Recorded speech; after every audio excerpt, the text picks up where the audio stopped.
ज्ञानर्षि हैं, ब्रह्मगुप्त से लेके पतंजलि मैंने केवल इतने ही लगाए हैं, न जाने कितने लोग हैं।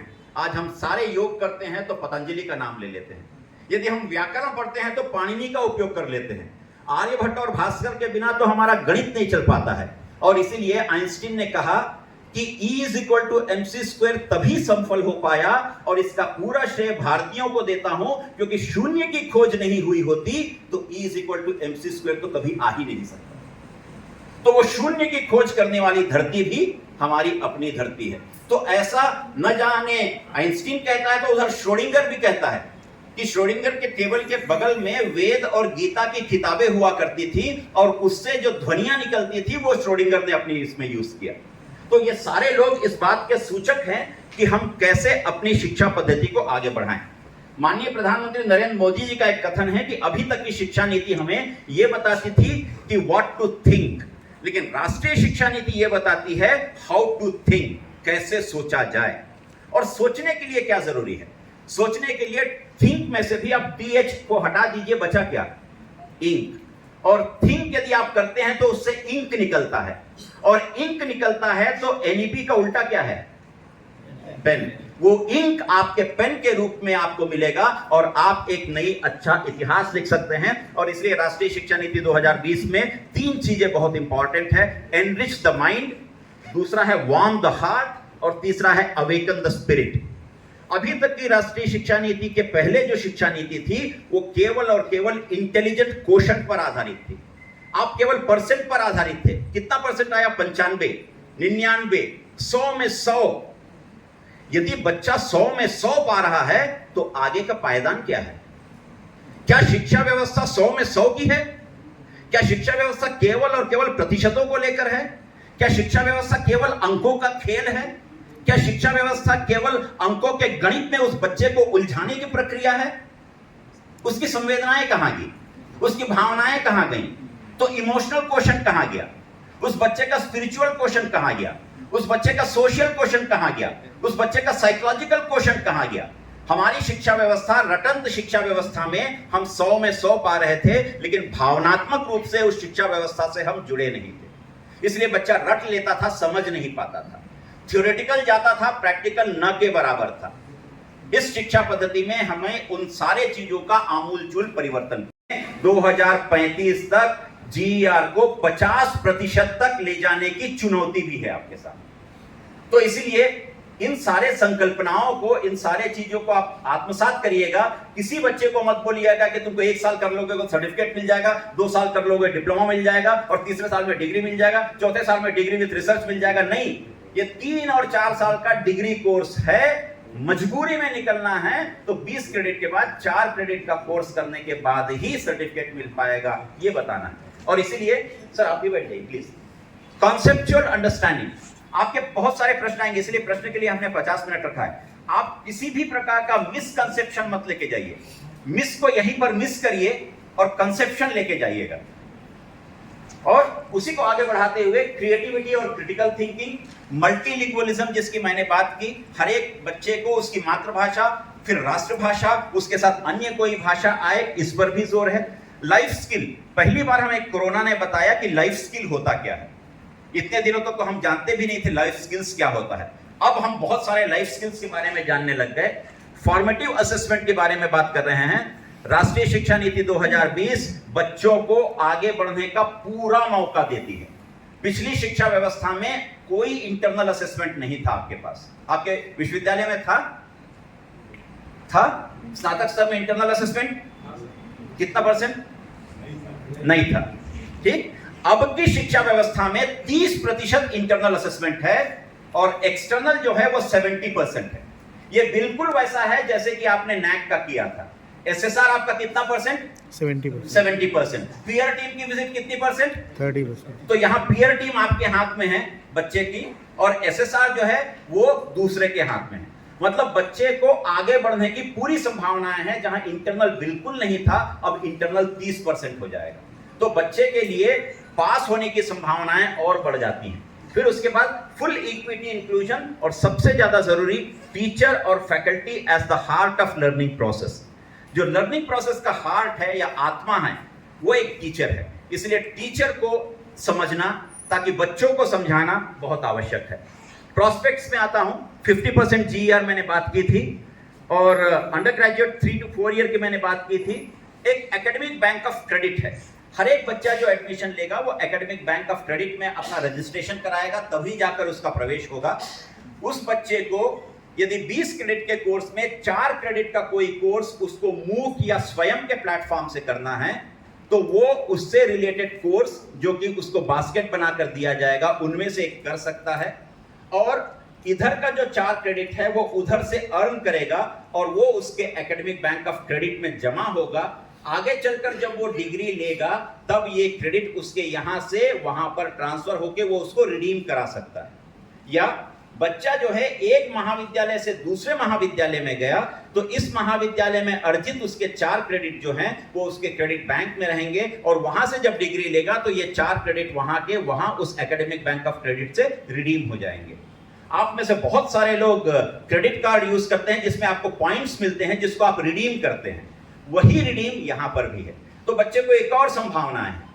दूसरी संभावना यह है कि स्वयं के लिए मात्र छत्तीसगढ़ में एक केंद्र था भिलाई में, अब यूजीसी ने यह कहा है कि विश्वविद्यालय भी स्वयं के कोर्सेज की परीक्षा ले सकता है और विश्वविद्यालय भी उसका सर्टिफिकेट उस बच्चे को दे सकता है। मतलब विद्यार्थी को भिलाई जाने की जरूरत नहीं है, विश्वविद्यालय परीक्षा लेकर उसका सर्टिफिकेट देगा। तो यह भी यूजीसी ने हां कहा है। मतलब अब यह हुआ कि शिक्षा जो है वो लगातार सिमट कर आपके द्वार तक पहुंच रही है और उसके प्रावधान भी बड़े अच्छे होते चले जा रहे हैं। इससे आगे बढ़ता हूं कि पुराने 3 वर्षीय और आज के 4 वर्षीय में अंतर क्या है। पहला अंतर यह है कि पहला 3 साल का था, अभी वाला आपका 3 या 4 साल का है। कहने का मतलब या तो 6 सेमेस्टर होंगे या फिर 8 सेमेस्टर होंगे। पहली वाली परीक्षा में एनुअल सिस्टम था, इस वाली परीक्षा में सेमेस्टर सिस्टम है। पहले वाले में इंटरनल नहीं था, अब वाले में 30% इंटरनल है, और पहले वाले में एग्जिट का ऑप्शन नहीं था, इस वाले में एग्जिट का ऑप्शन भी है। दूसरी है कि प्रोग्राम में 3 डिसिप्लिन है। मान लीजिए physics, chemistry, maths, botany, zoology, chemistry, या फिर पॉलिटिकल साइंस, सोशियोलॉजी, हिस्ट्री लेता था, और उसके साथ फाउंडेशन लेता था हिंदी और इंग्लिश, और एक था एनवायरमेंटल साइंस। अब के में यह हो गया 3 डिसिप्लिन होगा, एक जनरल इलेक्टिव होगा उसके पास, और एक एईसी होगा। एईसी मतलब एबिलिटी एनहांसमेंट कोर्स, जिसमें हिंदी हो सकता है, इंग्लिश हो सकता है, जो हमारी लोकल भाषाएं हैं वो हो सकता है, कम्युनिकेटिव इंग्लिश हो सकता है, जहां उसकी एबिलिटी बढ़े। नो एडिशनल कोर्स, यहां एडिशनल कोर्स है। डिसिप्लिन स्पेसिफिक इलेक्टिव, जिसके बारे में डॉक्टर डीके श्रीवास्तव बात करेंगे। General elective, doctor DK Shrivastava बात करेंगे।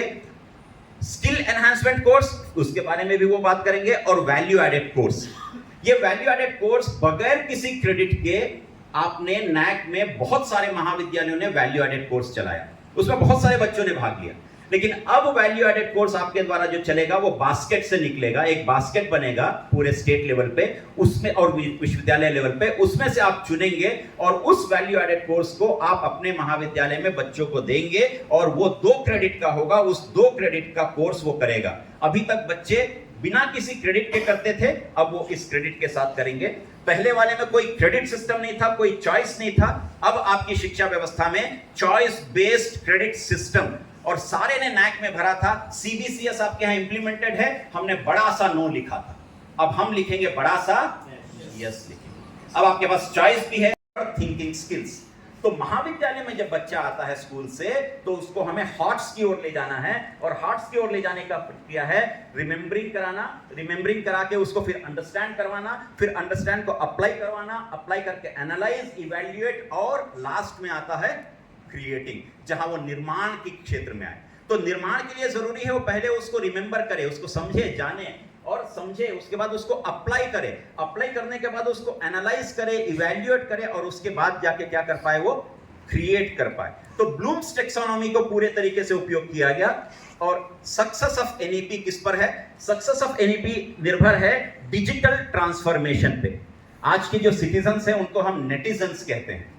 नेटिजन्स इसलिए कहते हैं वो पूरा का पूरा नेट का यूज करते हैं। जो टेक्नोलॉजी है उसका यूज करते हुए ब्लेंडेड मोड में आप किस तरीके से राष्ट्रीय शिक्षा नीति को उन बच्चों तक दे पाते हैं। यदि आप ब्लेंड नहीं कर पाए तो बी हटा दीजिए, क्या बचा?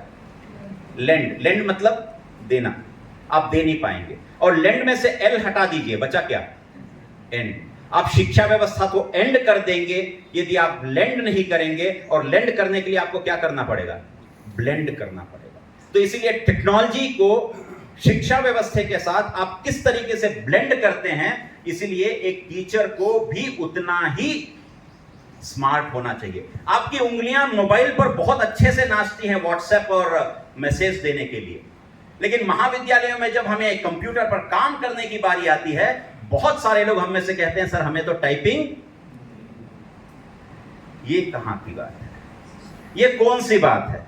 हमारा वजूद और हमारा होना और हमारी महाविद्यालय के अलावा समाज में हमारा निशान या हमें जानते इसलिए हैं क्योंकि हम अमुक महाविद्यालय के प्रोफेसर हैं और हम वहां पढ़ाते हैं, वरना हमारा कोई वजूद नहीं है। ये उच्च शिक्षा विभाग है जिसके कारण हम आज खड़े हो पाए हैं। ये उच्च शिक्षा विभाग वो अम्ब्रेला है, वो छाता है, वो वटवृक्ष है जिसके अंदर हम पनप रहे हैं, और हमारे घर की सारी शानो शौकत वो केवल और केवल उच्च शिक्षा विभाग की देन है।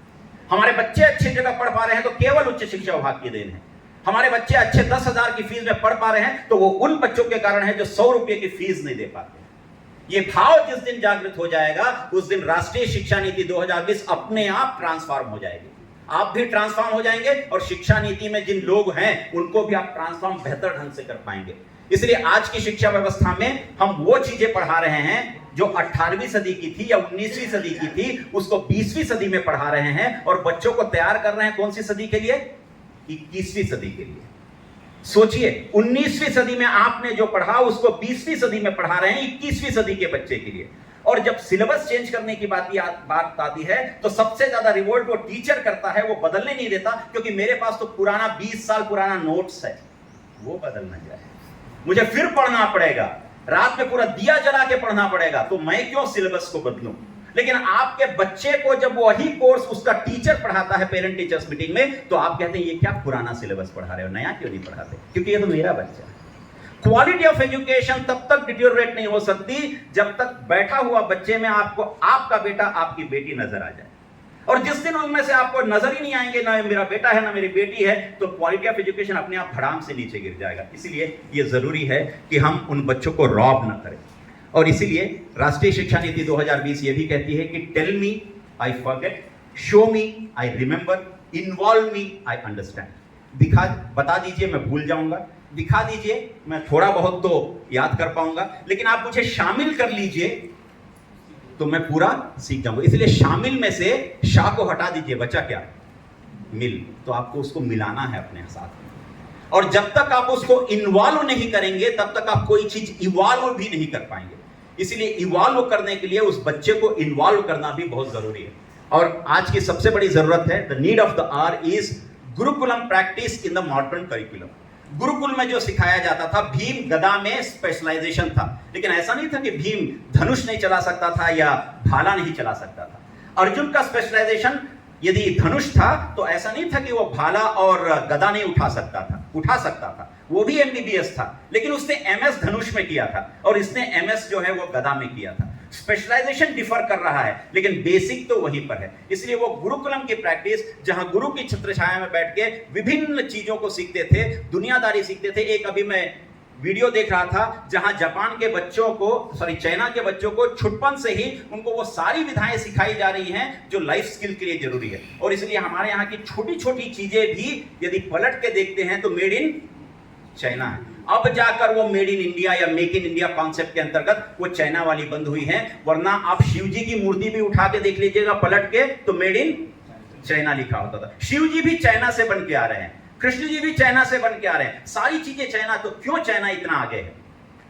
क्योंकि उनको बैठने में चैन नहीं आता, उनको काम करने में चैन आता है, इसीलिए चाइना है। और हम भारत हैं, हम पूरे विश्व का भार लिए हुए रथ हैं, और हमारे ऊपर अब ये भार है, पूरी दुनिया भी हमें देख रही है कि राष्ट्रीय शिक्षा नीति इतने बड़े प्रजातांत्रिक देश में लागू होने के बाद हम कैसे उसको आगे लेकर जा सकते हैं। तो इसीलिए इसी कॉन्सेप्ट को आगे ले जाने के लिए राष्ट्रीय शिक्षा नीति 2000 हमें हमेशा ऑन द टोज ऐसे रहना है, तब जाकर हम राष्ट्रीय शिक्षा नीति के प्रावधान और नैक के प्रावधान में दोनों में एक तादाद में स्थापित कर पाएंगे। और इसीलिए राष्ट्रीय शिक्षा नीति का अंगीकार करना भी बहुत आवश्यक था। ये दूसरी जगह आप ही के सरगुजा की जगह है, इसको जानते हैं? महेशपुर, ये महेशपुर का है। इसमें भी भारतीयता छुपी हुई है। मैं आपको ये सारे चित्र इसलिए दिखा रहा हूं कि हम इंडियन नॉलेज सिस्टम IKS, भारतीय ज्ञान प्रणाली, जिसको हम पूरे तरीके से राष्ट्रीय शिक्षा नीति में समावेश करने वाले हैं, उसमें आपके सरगुजा का कितना बड़ा योगदान है।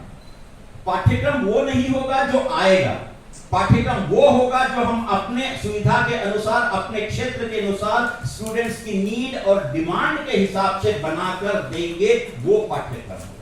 और यही राष्ट्रीय शिक्षा नीति 2020 का सबसे बड़ा प्रावधान है कि यदि लोकल है तो लोकल को वोकल करने लायक हमारी पद्धति होनी चाहिए, लोकल को ग्लोबल